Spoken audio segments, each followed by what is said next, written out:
was tempted to read out what it says on the evil machinations. 25 brutal adventure cards that can turn your transgalactic pleasure cruise into a trip through hell.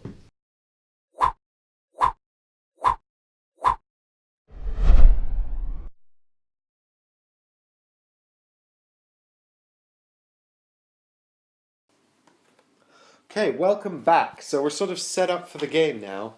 We've tried to set up the game board so you can see as much of it as possible, but when I say the game board, what I really mean is this nonsense here. Yes. But once we begin our... So this is sort of set up for the building phase, and once we begin the flight phase, we'll sort of rearrange the board a bit. But for this phase, what we're going to do is we're just going to be building our spaceships on these two boards. This is mine here, and that's Ollie's there. This is flight level 1.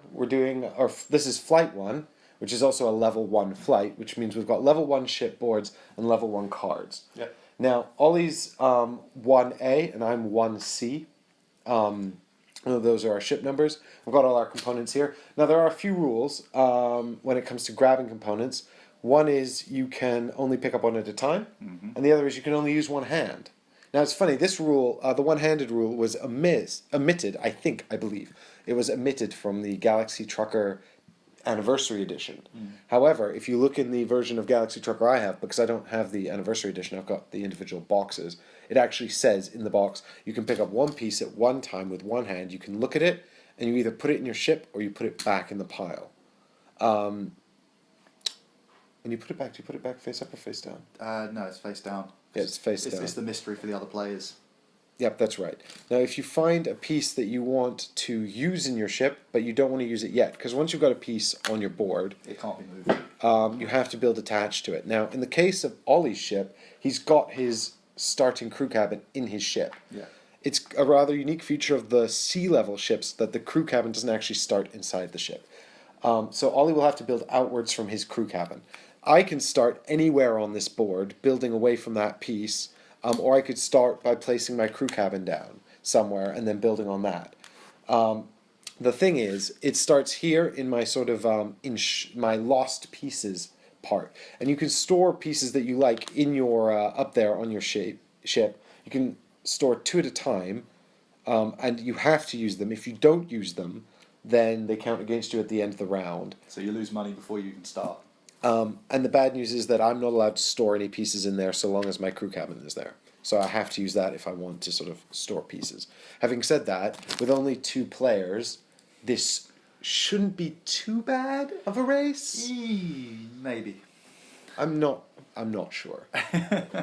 I'm going to reserve judgment until I've seen some of the pieces turn over. Right. So it's funny actually, because the 1C ship is actually also the 2C ship, but these orange spaces you can see on the bottom and top of my board there are don't actually exist yet in the 1C version of this ship. But Ollie, why don't you explain your ship first? My ship has a little bit of its own craziness. So although I've got this section in the middle that I have to build out from, you can see the arrows actually point in every direction, which means at any point during my build, I can decide, do you know what? That's not forward for me, and I'll build my ship around that idea, and then just before we take off, I'll rotate like that, and that's now the direction my ship's going. And this is important because the engines that you have, for them to work, have to be facing away from the direction of travel. So the whole point here is, if my ship is like this, and I build it, and I have engines pointing that way, and I'm flying that way, those engines do nothing. They're a waste of space. So this one gives me a bit of an option to look and go, actually, I'm going to fly like that today. But you can only rotate the ship immediately after you finish building it, right? Yep, so I can decide while I'm still building, but I won't tell anyone until I've finished building. So he might just see me put down a load of pieces and go, what the hell is he doing? And then it's because I'm going to rotate the ship. Or I might just be building it wrong. So just to, and so my ship here, it's got this temporal rift down the middle, which does sort of 2 things. It has a tendency to duplicate asteroids and incoming laser fire, which is just the worst. Awful.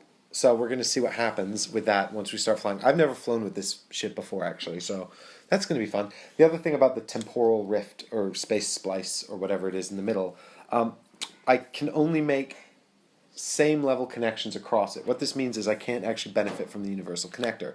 So if for whatever reason I decided to have a gun here at the front, I could connect the same universal connector to it, which is a legal connection.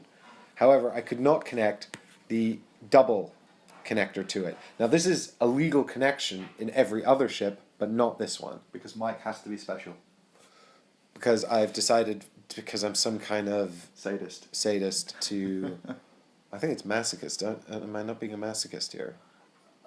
Do you know what? I think we'll allow you to be both for the purpose of this video. So, but I can also connect these two like that. So I can still have the empty space across the middle there. I can connect the double connectors or the universal connectors, so long as it's the same, basically. So but for a small ship, that's a lot of restrictions. Yeah, especially seeing as it goes down right down the middle of the ship. So that's just great. That's just great.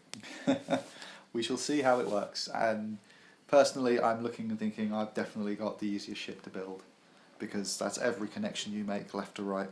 Additionally, one of the benefits, it's not a benefit, No. one of the drawbacks of these ships is that they essentially can't be missed, or it would be very unlikely. Mine can be missed, Ollie's can't. Nope. One of the fun perks of Ollie's ship is that it's always going to be hit by an asteroid or incoming laser fire. Yay! Now, my ship can be missed. It's extremely unlikely, and chances are, if I am missed, I'll have, it's extremely unlikely. So let me just show you the basic ship here. This is the level 1 ship from the base set. Isn't it so nice and simple? Nothing. It's so simple. It can be missed. Quite a good chance of being missed. Look, these numbers don't even span. You just roll 2 dice. These numbers don't even span the entire... So this is missed on a 10, 11, or 12, or a 4, 3, 1, or 2. Now, comparatively, Ollie's ship... Yeah. So many things can go wrong. Can't be missed.